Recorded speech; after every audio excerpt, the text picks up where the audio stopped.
कीर्तन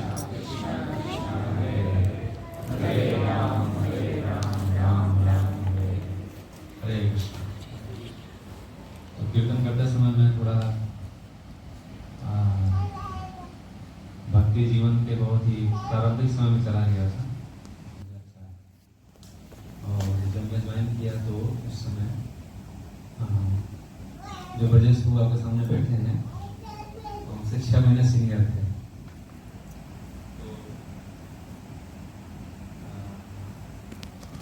हम लोग साथ में जाते थे उस समय भगवान का बर्तन मांजने के लिए, संकीर्तन प्रचार करने के लिए।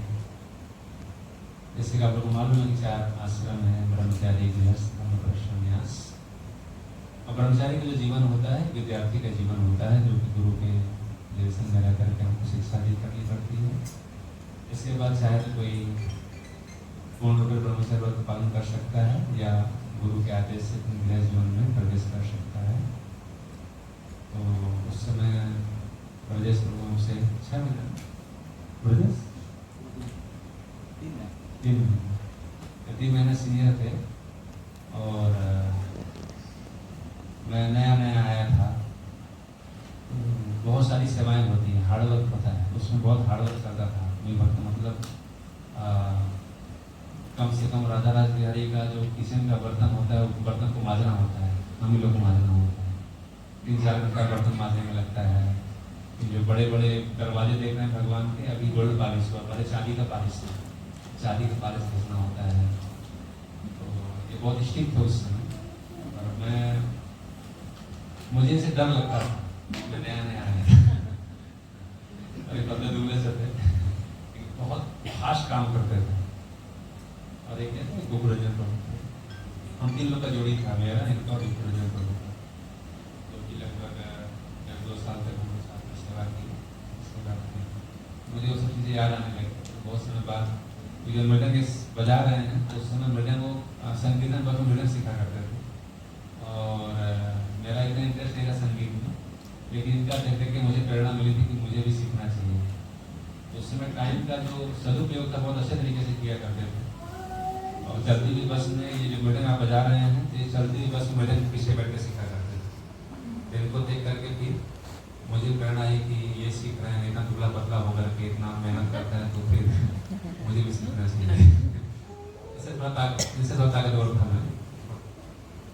मैं भी इतना मोटा नहीं था, लेकिन इससे थोड़ा तगड़ा था। मुझे लगा ये इतना कर सकता, मैं क्यों नहीं कर सकता। फिर इनका देखे देखा इन्होंने प्रेरणा दिया मुझे मृदंग सीखने के लिए। मृदंग सीखा और समय चलती रही, काफ़ी अच्छा एक्सपीरियंस था हम लोगों का। इसके बाद गृह जीवन प्रवेश की, भगवान के पास, वैष्णव के पास। तो मुझे बहुत सारी चीज़ उस समय बन के याद आ रहा था, संकीर्तन बस का ये। हरे कृष्ण। तो हम आप लोगों का हार्दिक स्वागत करते हैं नीलाचल वैदिक विलेज में, जो कि श्री श्री राधा राज बिहारी जी का फॉर्म है। और प्रभुपाद जी का उद्देश्य में एक उद्देश्य ये भी था, फॉरेन कम्युनिटी, जहाँ पर प्रभुपाद जी ने सिटी के अंदर मंदिर बनाए हैं। बड़े बड़े महानगरों में जाइए, दिल्ली, कलकत्ता, मुंबई, एकदम सिटी के मध्य में प्रभुपाद जी ने बड़े बड़े विशाल मंदिरों की परिकल्पनाएं की और इतने बड़े बड़े मंदिर बनाए, क्योंकि प्रभुपाद जी का ये उद्देश्य था चैतन्य महाप्रभु के उद्देश्य को पूरा करना। पृथ्वी ते यत आज के नगर आदि ग्राम सर्वत्र प्रचार है वह मोर नाम। चैतन्य महाप्रभु ने भविष्यवाणी किया था कि पृथ्वी पे नगर नगर में, गांव गांव में, शहर शहर में सर्वत्र भगवान के नाम का प्रचार होगा। तो जो महानगर हैं, जैसे बॉम्बे जैसे महानगर हैं, जहाँ पर एक साथ सभी लोग मिल जाते हैं, प्राय गाँवों के सभी लोग अभी शहरों में आकर रह रहे हैं। इसलिए प्रभुपाद जी ने बड़े बड़े मंदिरों की जो परिकल्पना थी, जो विस्तार था, बड़े बड़े महानगरों में किया। America, London, Sydney, Hong Kong, Mumbai, ऐसे महानगर के एकदम सेंटर के अंदर प्रभुपाद जी ने मंदिर बनाए। क्यों? क्योंकि लोग एक साथ में मिल जाएंगे, जहाँ पर हम लोगों को कृष्ण भावनामृत का उपदेश दे सकते हैं, लोगों के बीच में जाकर प्रचार कर सकते हैं। उस उद्देश्य से प्रभुपाद जी ने बड़े बड़े मंदिरों की स्थापनाएं की, वहाँ पर प्रचार किया। और इसके बाद प्रभुपाद जी का उद्देश्य ये भी था कि भक्तों को खासकर जब सिटी प्रचार हो जाए, इसके बाद गांव की तरफ भी लौटना है, क्योंकि जीवन तो गांव का ही है। और ऐसे भी आप यहाँ पर घूमने के लिए आए हैं, कुछ विशेष घूमने के लिए नहीं है। ये जो जीवन है ये पहले गांव में प्राय सभी लोग जिया करते थे, ऐसा ही जीवन था। जो लोग गांव से होंगे सबको पता हो, सबकी खेती बाड़ी होती थी, सब जगह हरियाली होती थी, सब उनका जिंदगी होता था, प्रकृति में निर्भर होते थे। 7-8 महीना बारिश में और ठंडी में काम करना होता था। जैसे बारिश 8 महीना काम करो, 4 महीना फिर घर करो, खेती का लाइफ वही था। और इतना नेचर पे डिपेंड रहते थे। चांदनी रात का प्रकाश था, लाइट था नहीं, रात को सोना था, दिन में थोड़ा काम करना था। सुकून का जिंदगी था, जो नेचर जो भगवान ने पद्धति दिया जीने के लिए, और सभी लोग जी रहे थे, खुशी थे। लेकिन समय बदलते गया, सभ्यता बदलती गई, शिक्षा पद्धति बदलती गई, और धीरे धीरे अपने शहरों का विकास हुआ और शहर में आए। लेकिन प्रभुपाद जी का उद्देश्य बहुत अलग था। प्रायः लोग कहते हैं ना कि सादा जीवन और उच्च विचार, लेकिन आज सारी स्थितियां बदल गई। आज सादा जीवन, उच्च विचार, और आज का जो परिवेश है, ऊंचा जीवन, नो विचार। बड़े बड़े बिल्डिंग में रहेंगे, स्काई पर बिल्डिंग है, बड़ी बड़ी गाड़ियां हैं, बड़े वेल कल्चर में आपको मानते हैं। लेकिन अभी विचार की बात की जाए, कल्चर की बात की जाए, तो हम बहुत दूर चले गए अपनी संस्कृति से, अपनी सभ्यता से। और ऐसा नहीं कि हम प्रगति कर रहे हैं, हम बहुत आगे बढ़ गए टेक्नोलॉजी के बल पे। हम आगे नहीं बढ़े, हमारा बहुत अवनति हुआ है। क्योंकि अल्टीमेट सब लोग इस संसार में संघर्ष कर रहे हैं सुख प्राप्त करने के लिए, इसी के लिए हम इतना मेहनत कर रहे हैं। लेकिन गीता जो भगवान का संविधान है, जो भगवान का लॉ बुक है, तो गीता में भगवान बड़े क्लियर बताते हैं कि यदि आपको सुखी होना है तो सुखी होने से पहले जीवन में शांति चाहिए। अशांतस्य कुतः सुखम। यदि हम अशांत हैं, हमारा चित्त अशांत है, हमारा मन अशांत है, तो आप सुख की कल्पना नहीं कर सकते। और शांति आप पैसे से नहीं खरीद सकते। सुख सुविधा की वस्तुएं आप पैसे से खरीद सकते हैं। रेफ्रिजरेटर हुआ, फ्रिज हुआ, कूलर हुआ, एसी हुआ, जितने भी भोग विलास की वस्तुएं आप खरीद सकते हैं। लेकिन जरूरी नहीं है कि वस्तुएं आपको सुख और शांति प्रदान करें। और आपको पता नहीं है कि ये सुख और सुविधा देने के लिए हम लोगों को बहुत व्यापक स्तर पर प्रकृति का शोषण होता है। क्या होता है? शोषण। बहुत व्यापक स्तर पर जब प्रकृति का शोषण होता है तो हमारे घर में सुख सुविधा की वस्तुएं पहुंचती हैं, और दूरगामी जो रिजल्ट उसका आएगा उतना अनुकूल नहीं आएगा।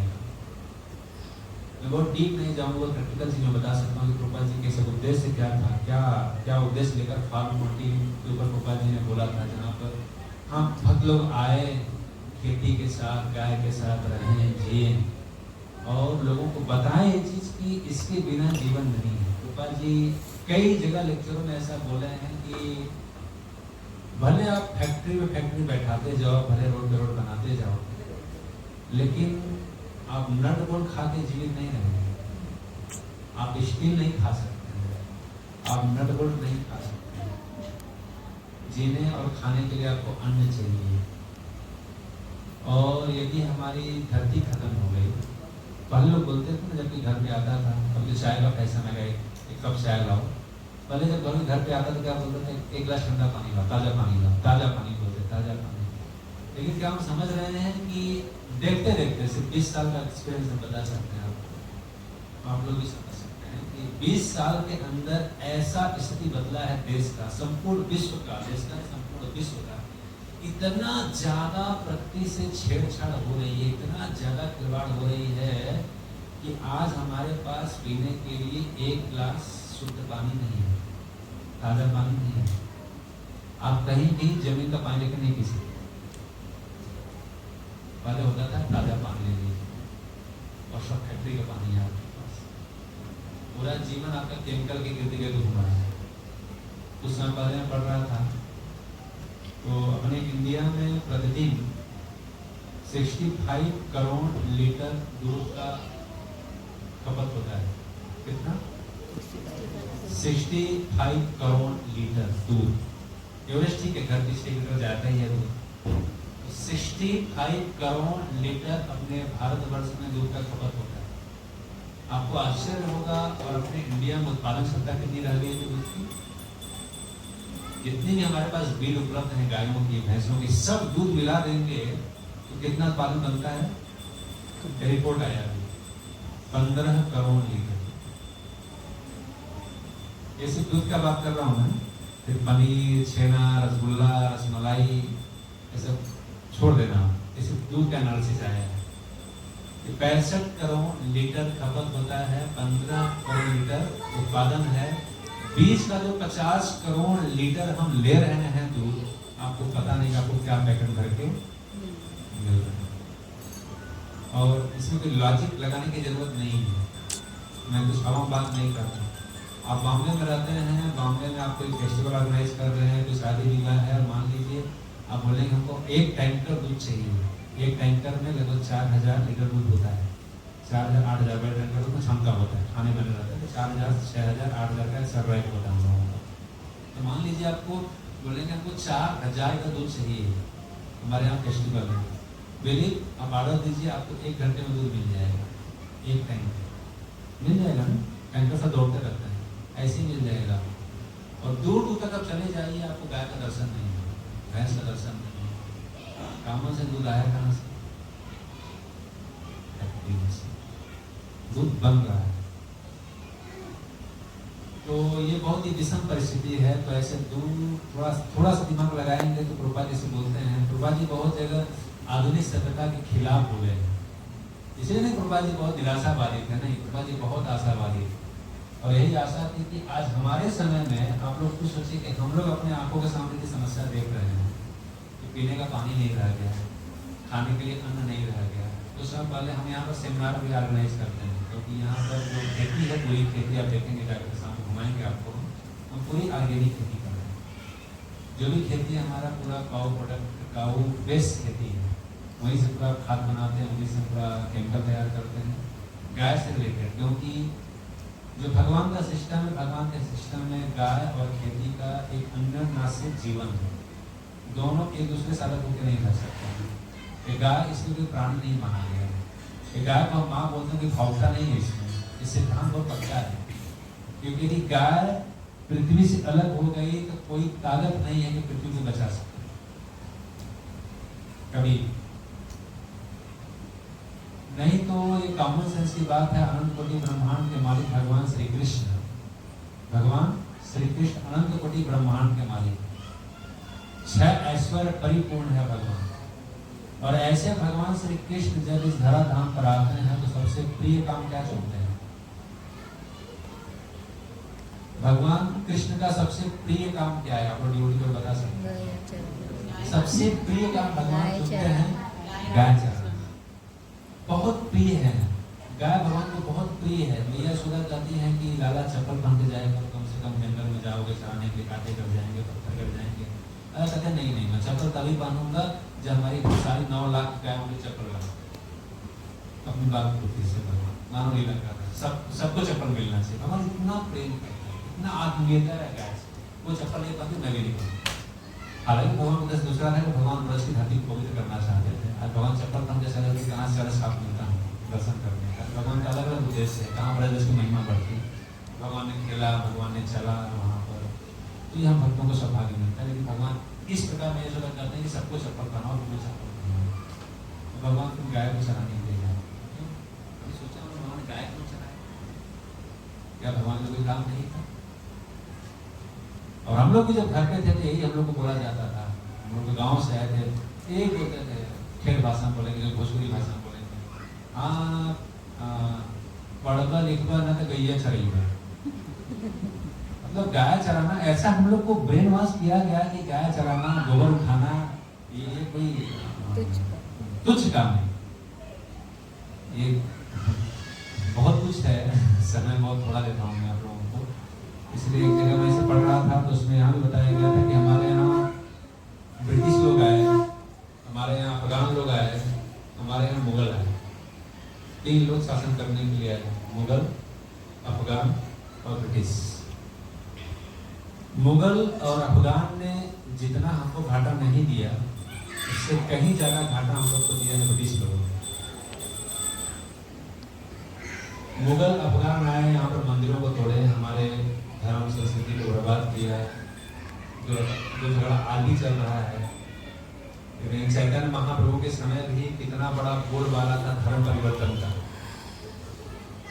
तलवार के दम पर धर्म परिवर्तन कराया जाता था। हमारे पीछे 2 गोस्वामी बैठे हैं, रूप गोस्वामी, सनातन गोस्वामी, जो 2 मूर्ति आप देख रहे हैं, रूप गोस्वामी, सनातन गोस्वामी है।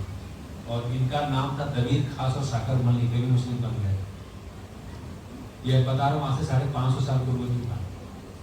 तो ये बहुत ज़्यादा यहाँ प्रभाव रहा मुगल लोगों का, अफगान लोगों का, धर्म बदन करना, मंदिरों को लूटना, वेदों को जला देना, संस्कृति खराब करना, यही काम किया मुगल और अफगान लोग। ब्रिटिश लोग आए, ब्रिटिश लोगों ने ऐसा कुछ मंदिर नहीं तोड़ा, ऐसा कुछ धर्म नहीं चला, लेकिन बहुत अच्छे से उन्होंने अध्ययन करके हमारे मंदिरों में जाने के विश्वास को तोड़ दिया, शिक्षा प्रति चिंतन। क्योंकि चाणक्य पंडित के समय तक नालंदा तक्षशिला विश्वविद्यालय में प्रमाण है, वैदिक शिक्षा पद्धति थी। और जब लॉर्ड मैक्लो के यहाँ पर भेजा गया, 2 साल उसने अध्ययन किया और बोला मैं पूरा भारतवर्ष घूम कर आया, मुझे वहां पर कोई गरीब नहीं दिखता है, सब लोग संपन्न है, कोई बेरोजगारी नहीं है। सच में कोई बेरोजगारी नहीं था, सब लोग संपन्न। कृषि प्रधान देश था, सब लोग खेती में लगे रहते थे, पूरा परिवार। जो लोग खेती में काम किए उनका अनुभव होगा, तो पूरा परिवार खेती में लगता था, कोई बेरोजगारी नहीं। सब लोग अपना रहने का अनुभव जाते थे, सब कुछ होता है। और इसके बाद फिर शासन तो करना था हमको, भारत हिंदुस्तान पर कैसे घुसे, कैसे जाएं हम लोग। तो हुआ कि एक ही आइडिया जो मैंने अध्ययन किया, लॉर्ड मैक्लो बोलता है कि मैंने अध्ययन किया, एक ही माध्यम से हम लोग भारत में घुस सकते हैं। क्या माध्यम है? गोलबंद शिक्षा पद्धति बदल। और इसके बाद हमारे ही ब्राह्मणों को खरीद करके हमारे ही वैदिक ग्रंथों का गलत तरीके से अनुवाद कराया गया और हमको परोस दिया गया। और आज भी इंग्लिश डिक्शनरी में जब नाम पढ़ेंगे हमारे वैदिक ग्रंथों का, तो मैथोलॉजी ये सब कल्पना है, कहानी है, महाभारत, रामायण, सब क्या है, कुछ भी नहीं है। तो धीरे धीरे हम लोग इससे प्रभावित हुए, अपने कल्चर को हमने छोड़ दिया, अपनी संस्कृति को छोड़ दिया, हम बहुत दूर निकल गए। लेकिन सफलता नहीं हो सकती है, क्योंकि ये जो सिस्टम है पूरा संसार का, ये भगवान के कंट्रोल में है, भगवान के नियंत्रण में है और एक सुंदर व्यवस्था के रूप में पूरी चीजें चल रही हैं। तो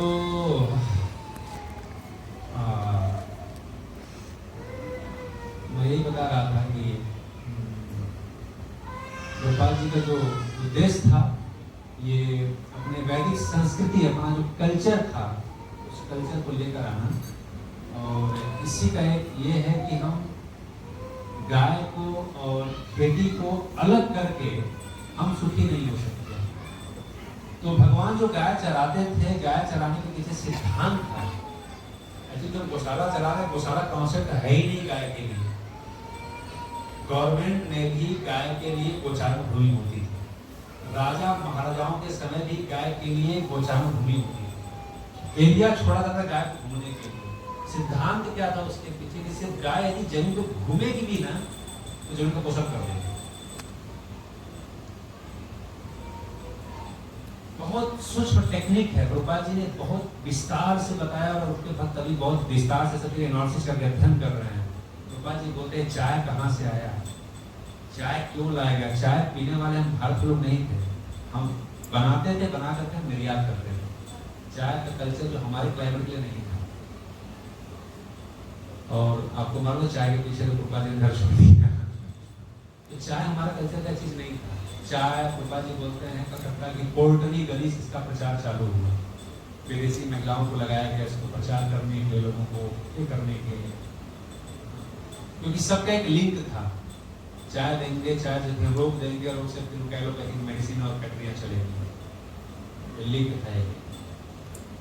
बहुत कुछ डिपेंड है आज कोई व्यक्ति ऐसा नहीं है जो कि मेडिकल पे आश्रित नहीं है, समझ रहे हैं? हम बोलेंगे बड़ा तरक्की कर लिया, तरक्की क्या हो गया? दवा खा के हम जी रहे हैं। पहले दवा के नाम पे कुछ खा नहीं। बहुत रिलेटिव चीज बता रहा हूँ, मैं तो शास्त्र की बात नहीं कर रहा हूँ। पहले गांव में एक झोला छाप डॉक्टर होते थे, 10 रुपए 5 रुपए वाले, और जिला में जिला अस्पताल होता, रोग होता ही नहीं था लोगों को, क्योंकि सुंदर पानी था, सुंदर अन्न था, खा लेते थे, कोई बीमारी कोई टेंशन कुछ नहीं होता। आज इतना हम मेडिकल में तरक्की करते जा रहे, इतने तरक्की करते जा रहे, और सब हॉस्पिटल हाउसफुल चल रहे, हर हॉस्पिटल लोग भरे हुए हैं, एक से एक महंगे हॉस्पिटल सब में भरे हुए हैं। अरे कुछ ऐसा नहीं। तो हम सब चीज़ों को बदल नहीं सकते हैं, लेकिन बदलना पड़ेगा समय रहते, नहीं तो और जीवन बदतर होने वाला है, और चीज़ें बदलने वाली है, आप बच नहीं पाएंगे प्रकृति से, क्योंकि प्रकृति एक सीमा तक बर्दाश्त कर सकती है, एक सीमा तक बर्दाश्त कर सकती है, उससे ऊपर फिर हमको कष्ट झेलना पड़ेगा। जो हम कर रहे हैं हम ही को भुगतना पड़ेगा। तो क्योंकि यदि गाय घूमती है तो अपने आप भूमि का पोषण होता है। एक मैं लेक्चर सुन रहा था मेरा एक महाराज थे, बता रहे थे, बहुत अच्छा, मुझे बहुत भावुक लेक्चर लगा उनका, कि क्या सिस्टम था जब बैल से खेत की जुताई होती थी और अब ट्रैक्टर से जो खेत की जुताई होती है। तो बोलते हैं जब बैल से खेत की जुताई होती थी तो भगवान का सिस्टम है ना, भगवान सिस्टम का परिपूर्ण, भगवान का सिस्टम पूर्ण है, इसलिए कहा जाता है पूर्णा पूर्णमिदं पूर्णात् पूर्णमुदच्यते। भगवान पूर्ण है, भगवान से निकला हुआ सब कुछ पूर्ण है, और भगवान ने संसार जिस काम के लिए बनाया उसके लिए पूर्ण है।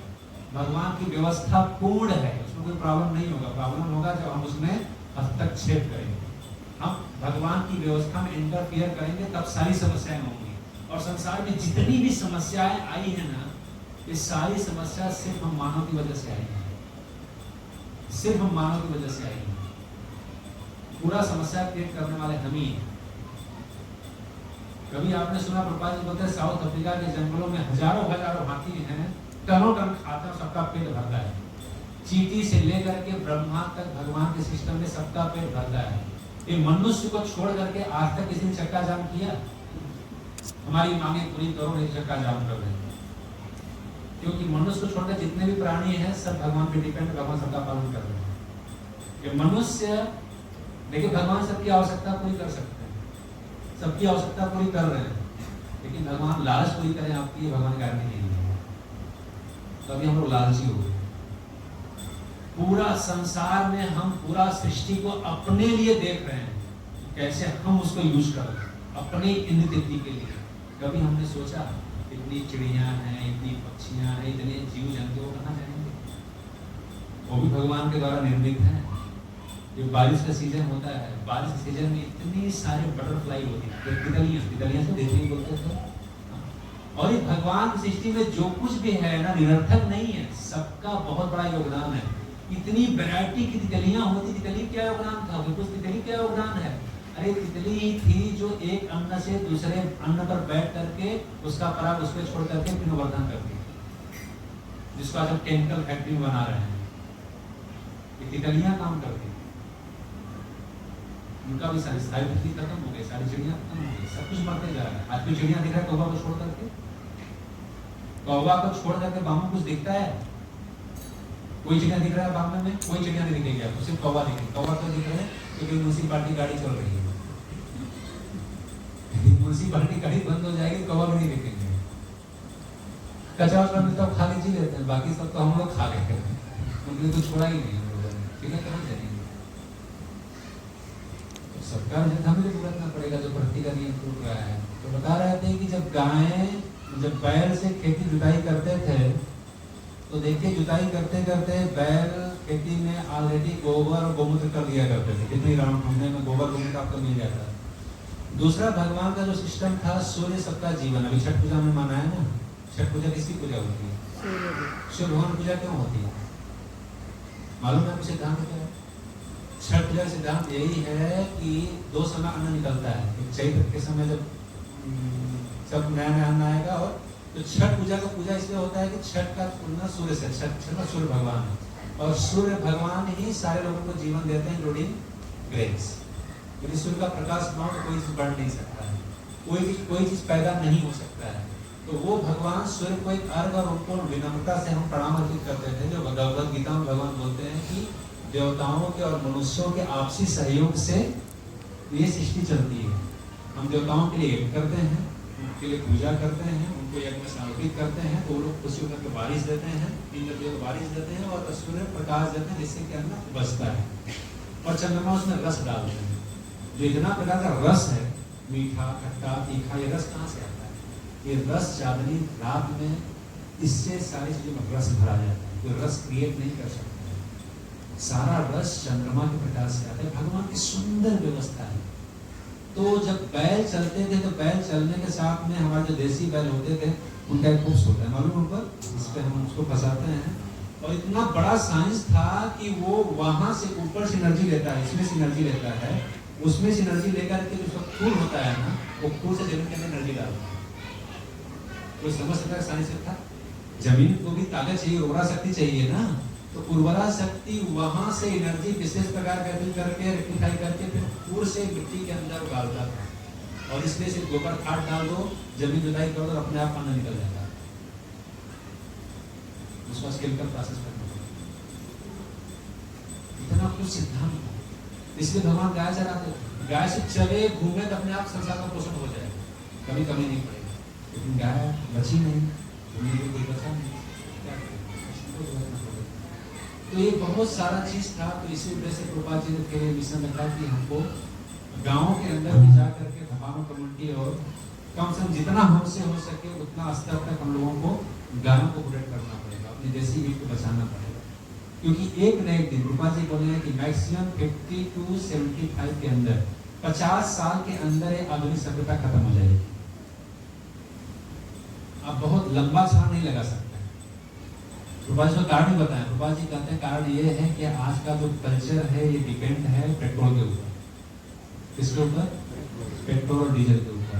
और पेट्रोल और डीजल की मात्रा सीमित है, सब खनिज पदार्थ हैं, और सारे खनिज पदार्थ एक सीमित मात्रा में रखे गए हैं हमारे उपयोगिता के लिए। लेकिन भगवान का लालच पूरा नहीं करेंगे। आज जो पूरा विश्व युद्ध का स्थिति बन रहा है, किसको लेकर बन रहा है मालूम है? सिर्फ तेल को लेकर। यूक्रेन हो, रसिया हो, अमेरिका हो, अफगानिस्तान हो, जो भी युद्ध का माहौल चल रहा है, सिर्फ तेल और पेट्रोल को लेकर चल रहा है। तो सबको मालूम है कि सीमित है, और इसी ऊपर सब डिपेंड है, और ये खत्म हो जाएंगे। खत्म आप क्या करेंगे? तो आप बोलेंगे हम लड़ेंगे, हम बैटरी से गाड़ी चलाएंगे। अच्छा, बैटरी से गाड़ी चलाएंगे तो बैटरी चार्ज करने के लिए आप इलेक्ट्रिसिटी लगेगा। इलेक्ट्रिसिटी कहाँ से बनाएंगे आप? दो ही चलता है, या तो पानी या तो कोयला। कोयला भी सीमित है। कुछ दिन पहले इंडिया में हुआ था ना, कोयला खत्म होने वाला है, बच गए। मतलब खत्म होगा, कोयला भी खत्म होगा। बोलेंगे पानी, कौन सा नदी पानी रह गया? अभी जाके देखिए, सब नदी कहाँ, सब नदी सूख चुके हैं। आप किधर लौटोगे? तब प्रभुपाद जी कहते हैं कि तथाकथित वैज्ञानिक हमको ले जाकर उस स्थान पर खड़ा करेंगे जहां हम जी पाएंगे, मर पाएंगे। इसलिए लोग जिए मरे चलेगा, लेकिन हम भगवान के बर्तन को भगवान भरोसा करके भगवान के सिस्टम को पालन करते हुए खेती गाय बचा के रखना है। कि हमारे पास ठाकुर जी की सेवा किया, भक्तों की सेवा के लिए बची है। और इसलिए अभी नियम बना है, अभी इस्कॉन में कंपल्सरी नियम है कि हर मंदिर का अपना गौशाला और फार्म होना चाहिए। खेती बचाओ और गाय रखो, क्योंकि बहुत लंबा समय संसार नहीं चलने वाला। इस प्रकार से जो चल रहा है, धोखा मिलेगा, आपको वापस लौटना पड़ेगा। एक व्यक्ति यहाँ पर हम सेमिनार अटेंड किए थे, 4 दिन के सेमिनार पूजा के ऑर्गेनिक खेती के ऊपर। तो नासिक से एक किसान आया, सेमिनार 3 दिन खत्म हुआ। उसने कहा कि प्रभु जी, ऐसी बातचीत चलने लगा। बोला कि मैं 17 एकड़ में अंगूर की खेती करता हूँ। नासिक में जाके अंगूर की खेती होती है, लेकिन लगभग 4 साल हो गया मैंने अंगूर खाया नहीं। ऐसे कैसे? हम तो जो भी पैदा करते हैं खाने के लिए पैदा करते हैं, आप ऐसा क्यों बोल रहे हैं? 4 साल से मैं अंगूर खाया, मैं 17 एकड़ अंगूर की खेती करते हैं। बोला मैं आपको बताऊँ सच सच? बोला बताइए, मैं सुनना चाहता हूँ। बोला कि मैं आपको बताऊँगा, आप भी लिखेंगे, और सच में बताऊँ, भगवान सामने बैठा हूँ। 4 साल, 1.5 साल हो गया लगभग सेमिनार अटेंड किए, जो सेमिनार हुआ था। अभी भी जब अंगूर खाता हूँ ना तो मुझे लगता है खाऊं कि नहीं खाऊं, और 1 या 2 अंगूर से ऊपर मैं अभी तक नहीं खाया। भगवान को प्रसाद खा के मुँह में डाल लेता हूँ, बस खाना नहीं, इससे ज़्यादा नहीं खाना। क्यों? उसने बताया रीजन, क्योंकि जो अंगूर की खेती है जब लगाते हैं, लगाने से मार्केट जाने तक का जो प्रोसेस है उसमें कम से कम 6 से 7 लेयर उसमें पॉइजन स्प्रे करना पड़ता है। और बाकी सब फ्रूट का आप छिलका निकाल सकते हैं, निकाल देंगे क्योंकि सब में केमिकल होता है, लेकिन अंगूर का जो आप अंगूर खाएंगे कहीं तो देखेंगे अंगूर पर व्हाइट सब चिपका रहता है, आप उसको धो भी नहीं निकाल सकते, छिलका भी नहीं खा सकते, गर्म पानी भी नहीं डाल सकते, आपको खाना ही पड़ेगा। मतलब कि ये 7 लेयर उसके ऊपर पॉइजन का होता है, सोचिए आप खाने का तो क्या होगा। मैं खाता नहीं हूँ, बोला आप खाते हैं लेकिन लोगों को मारने का इतना बड़ा प्लान, लोग क्या करें, बिजनेस से करना पड़ेगा, उसके ऊपर भी उससे ना कोई उपाय ही नहीं। ये सिर्फ एक चीज का बता रहा हूँ, आज के समय में हर चीज हम ऑर्गेनिक कर रहे हैं, कितना चैलेंज हमको मिल रहा हम जानते हैं। कितना सुंदर व्यवस्था था, कभी कभी रात को नींद नहीं आती, सोचने लगते हैं कि सच में कहाँ जीवन बदल गया, कैसा परिवेश भाग रहा है। पहले था हम लोग खेती करते थे, खेती करते समय सारे अनाज को निकाल कर रख दिया जाता बीज के लिए, बीज के लिए वही बीज रीयूज करते थे, अगले साल उसको भूसा में गन्ने छुआ कर रख दिया करते कि हम अगले साल यूज करेंगे। लेकिन मालूम है ये अभी दुनिया में कुछ लोग मुट्ठी में है, कुछ ही लोग इस दुनिया कंट्रोल कर रहे हैं, कुछ उद्योगपति और कुछ लोग मिलकर। और आज उन्होंने इतना कुछ चेंजेस कर दिया है कि आज कोई भी चीज, चाहे चावल हो, गेहूं हो, दाल हो, सब्जी हो, कोई भी चीज का आप बीज रख ही नहीं सकते, आपको उनका कंपनी चलाना ही पड़ेगा, आपको उनसे बीज खरीदना ही पड़ेगा, हर साल खरीदना पड़ेगा, हर साल बीज खरीदना पड़ेगा, हर साल खाद भरना पड़ेगा, उनकी कंपनी को रन करना पड़ेगा। और सारा बीज खत्म कर दिया, आपके पास कोई भी मूल बीज नहीं पड़ा है। इमेजिन, कोई बीज आपके पास अब नहीं पड़ा है। ये इतना सर्च कर रहे हैं बीज के ऊपर, इतना सर्च कर रहे हैं कि आपका बीज ही खत्म कर रहे हैं। और बहुत दिन दूर नहीं है जब आप टैबलेट खा के जिएंगे, क्योंकि बीज रहेगा, भूख लगे टैबलेट खा लो। ये स्थिति है, ये बहुत डिटेल बता रहा हूं मैं, जो सब परिकल्पनाएं जो प्रभुपाद जैसे आचार्य वो देख चुके हैं, वो लोग जानते हैं क्या होने वाला है। जब प्रभुपाद जी अमेरिका में थे तो हुआ कि चंद्रमा पे गए, चंद्रमा में चंद्रमा पे गए। प्रभुपाद जी पूरे संसार में अकेले व्यक्ति के जो विरोध किए कि चंद्रमा पे नहीं गए, चंद्रमा पे नहीं जा सकते हैं मसीह के बाद। और लेकिन प्रभुपाद जी के संस्था में विरोध हुआ उस समय। कैसे आप इतना निराशावादी कैसे होता है? प्रभुपाद जी नहीं, मेरे पास शास्त्र प्रमाण नहीं जा सकते, चंद्रमा मसीह से नहीं जा सकते। और हुआ, उसके बाद सारा फाइल क्लोज हुआ, चंद्रमा को घर बनाना था, अभी भारत की चंद्रयान भेजा, उन्होंने भी अरबों खरबों डॉलर खर्चा किया, पैसा हमारा खर्चा हो रहा है, तो बोल रहे हैं देश के नाम पर कितना पैसा खर्चा हो रहा है, क्योंकि क्या होगा चंद्रयान भेज दिया तो कुछ हुआ, रिजल्ट आया, फाइल सब क्लोज हो गई, गए नहीं, जा ही नहीं सकते हैं। प्रभुपाद जी बोले कभी नहीं जा सकते, क्योंकि उसके लिए उनको सूर्य की किरण को पार करके जाना पड़ेगा, और हमारे पास कोई ऐसा विमान बना ही नहीं जो कि सूर्य के ताप को टेम्परेचर को सह से निकल जाएगा। जो भी पद्धति आप जा सकते हैं, मशीन बना के नहीं जा सकते। क्या चाह रहा हूँ वो तुमको दिखाई देता, हमको मालूम है क्या होने वाला है। तो ये सब चीजें हैं जिसके परिकल्पना में फिर ये सब फार्म कम्युनिटी प्रभुपाद जी का उद्देश्य राजगारी की सेवा के लिए बनाया गया। इतनी आपूर्ति तो हम पूरी नहीं कर पाते, लेकिन जितना तक संभव हो सकता है, जितना सामर्थ्य उतने सामर्थ्य हम लोग खेती करते हैं, ऑर्गेनिक खेती होती है, गाय की सेवा होती है, और जो कुछ भी यहाँ पर उत्पादन होता है हम ठाकुर जी के वैष्णव की सेवा करते हैं। और इसी प्रकार अन्य सारे जो मंदिर हैं और लोग प्लानिंग कर रहे हैं, इसी प्रकार आगे बढ़ने का प्रयास कर रहे हैं। और ये बहुत ज़रूरी है इस कल्चर को समझना, इस कल्चर को सीखना। और यदि आपके पास ज़मीन है घर पे गांव में, तो ज़मीन मत बेचिएगा, ये मसूरी ज़मीन बेच करके बाद में फ्लैट ले लेता हूँ, नहीं, जीवन ये नहीं है, शहर का जीवन जीवन नहीं है। शहर में बहुत जल्दी, अभी आपको खुद अनुभव होगा कि सिर्फ बॉम्बे जैसे शहर में लोग रह रहे हैं पैसे की वजह से, नहीं क्या जीवन है, क्या आत्मीयता है, कुछ भी नहीं रह गया, कोई कल्चर नहीं है, कोई संस्कृति नहीं, कोई जीवन नहीं है, पैसा है, इसकी वजह से हम रह रहे हैं।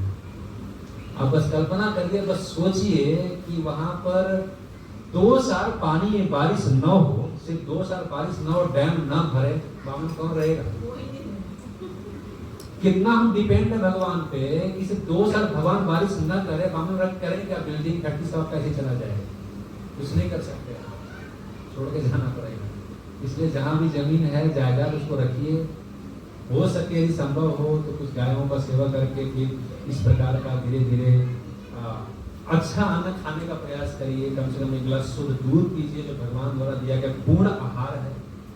भगवान एक ऐसा आहार बनाया है जो कि अपने आप में पूर्ण है। दूध ही हमारे सृष्टि में एक ऐसी चीज है कि सिर्फ पी के हम सारा जीवन रह सकते हैं। मालूम है दूध में क्या चीज है? सिर्फ दूध पी के व्यक्ति रह सकता है, खाने की जरूरत नहीं। पहले ऋषि मुनि रह लिया करते हैं। दूध ऐसा पौष्टिक चीज है, लेकिन आज वो भी उपलब्ध नहीं है। तो क्या प्रगति? ये प्रगति का क्या काम? जब हम खा न सके, जब हम जी न सके, जब हम रह न सके, न हमारे पास पानी है, न हमारे पास हवा है, हमारे पास भोजन है, सिर्फ कंपनी कंपनी कंपनी बैठाते जा रहे हैं, क्या होने वाला है? तो सबको सामंजस्य स्थापित करना पड़ेगा। भगवान कृष्ण को भी समझना पड़ेगा, गाय का महत्व भी समझना पड़ेगा, खेती को भी समझना पड़ेगा, साथ में कंपनी को भी समझना पड़ेगा। एक्चुअली कलयुग का मीनिंग है ऐसे कलह का युग। परसों मैं लेक्चर सुन रहा था तो एक आधुनिक महाराज ने ऐसे व्यंग्य में कहा, कलयुग मतलब कल पुर्जे का युग। कल पुर्जा मतलब नदबुड़। हाँ, कभी सच में देखो, कभी आपने सोचा था कि हड्डी टूटेगा और नटबुड़ से जोड़ देंगे? अभी रात डालते हैं, क्या पड़ा? रात डाल दिया, कमर में रात डाल दिया, पैर में रात डाल दिया। हाँ, समझ में आया। तब मैं लिख किया, सही में कल पुर्जे वाला युग आ गया। अभी हड्डी टूटता है तो पहले जोड़ते थे, सब करते थे, अभी क्या करते? रात डाल दिए। कल पुर्जे का युग आ गया। अभी कहाँ से कहाँ हम आ गए पता नहीं। एक आयुर्वेद था, पहले आयुर्वेद सिद्ध, आयुर्वेद एलोपैथी, कितना अपोजिट है। आयुर्वेद या होम्योपैथी दोनों ले लीजिए, जो नेचुरल पद्धति है। आयुर्वेद और होम्योपैथिक ऐसी पद्धति है जिसमें बॉडी का कोई पार्ट निकालने के नहीं। आयुर्वेद में सारा चीज आपके बॉडी में दिया जाता है, एलोपैथी इसके एकदम विपरीत है। आप जाओ ट्रीटमेंट कराने के लिए, आज कोई भी हॉस्पिटल जाओ, आपका हर एक अंग से सब चीज निकालेंगे।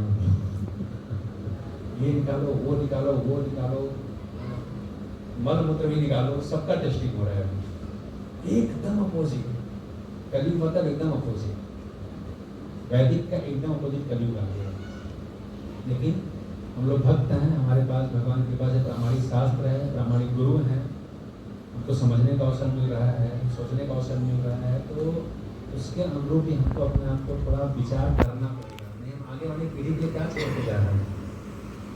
न उनके लिए हवा छोड़ के जा रहे हैं, न पानी छोड़ के जा रहे हैं, खाने के लिए छोड़ के जा रहे हैं, दूध छोड़ के जा रहे हैं। इसका भी कर्म हमको भुगतना पड़ेगा, क्योंकि हम पूर्वज कहलाएंगे। और पूर्वज वंश के लिए क्या छोड़ के जा रहे हैं, ये महत्वपूर्ण चीजें होती हैं। तो सिर्फ अपनी सुख सुविधा हम देख रहे हैं, अपनी सुख सुविधा के इतना प्रकृति का शोषण हो रहा है, सब कुछ हो रहा है। ऐसी समस्याएं बहुत है, उसका उत्तर भी नहीं मिल रहा है। हम भी सोचते हैं लेकिन उत्तर नहीं है, इसलिए उत्तर निकलेगा, उत्तर भगवान ही देंगे। भगवान ही परम गुरु है। इसलिए कहा गया है कि कलो दो संवेदाजन अस्ति एक महान गुड़ा कीर्तनादि देव कृष्ण से मुक्त संग परम भजे। सारा समाधान महामंत्र में भगवान के नाम में है। हरे कृष्णा कृष्णा कृष्णा हरे हरे, हरे राम राम राम राम हरे हरे। जब करते रहिए, भगवान का नाम लेते रहिए, भक्तों के संग रहिए, और इसमें हम जिन्हें कला सीख रहे। भक्तों को किसी संसार में रहना है, कर्मियों को किसी संसार में रहना है, लेकिन भक्त लोग भगवान की कृपा से भगवान उनको ऐसी बुद्धि देते हैं कि वो जीने कला सीख जाते हैं, या कर्म कम से कम कर्म बंधन लगेगा, कम से कम कर्म। सिंपल लाइफ भाई दीदी क्यों बोलते थे? क्योंकि सिंपल जीवन जीने में इतने उग्र कर्म नहीं करने पड़े। क्या चाहिए? कृपा जी बोलते हैं जीने के लिए क्या चाहिए? एक व्यक्ति को खाने के लिए 4-5 रोटी चाहिए, और सोने के लिए शक्ति का जमीन चाहिए। पहले इतना हचपच जीवन नहीं था, परिवार था, कुटुंब था, कुटुंब में 40-50 घरों का सदस्य, इतना बड़ा फैमिली गेट टुगेदर होता था, लोग साथ में रहते थे, प्रेम थी, आत्मीयता थी। लेकिन देखिए समय कैसा बदल गया। वो कुटुंब से, वो परिवार से हम दो हमारे दो पे आ गए। छोटा परिवार सुखी परिवार, पहले बड़ा परिवार होता था, पुश्तैनी लोटा खाली चलती थी पीतल की, पुस्तक की लोटा थाली की तरह चलती थी, सारी चीजें खत्म हो गई, दोनों खत्म करता हूँ। और इसके बाद फिर हम तो हमारे दो पे आ गए, समय बदल गया, अभी हम तो हमारे दो में बनता नहीं है। हम लोग प्रचार करते निकलते हैं, ज्यादा माता पिता फ्रस्ट्रेशन लड़कों से, लड़का को सुन नहीं रहे। पहले बड़ा संस्कार था, क्या मजा लग, पिताजी बैठे हैं तो लड़का उनके समकक्ष से बैठ गया। संस्कार ऐसे संस्कार वाली शिक्षा होती। अरे तो गुरु का संस्कार, गुरु के प्रति संस्कार नहीं रहेगा, माता पिता के बाद छोड़ो।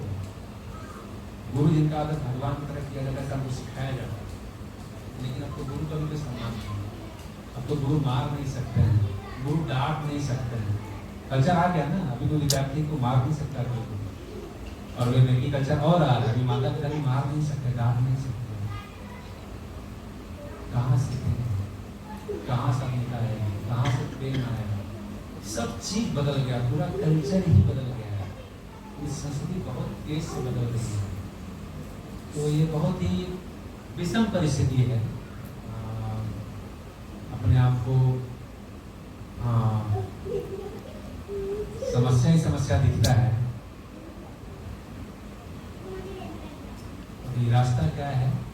रास्ता यही है, भगवान के सानिध्य में रहिए, सीखिए वो कला, जीवन में कुछ न कुछ उतारने का प्रयास करिए, जितना तक हो सके अपना जीवन को सिंपल रखने का प्रयास करिए। देखी देखा करेंगे तो आपको भी कर्मा का रिएक्शन लगेगा। जितने सरल में हम जी सकते हैं उतना ठीक।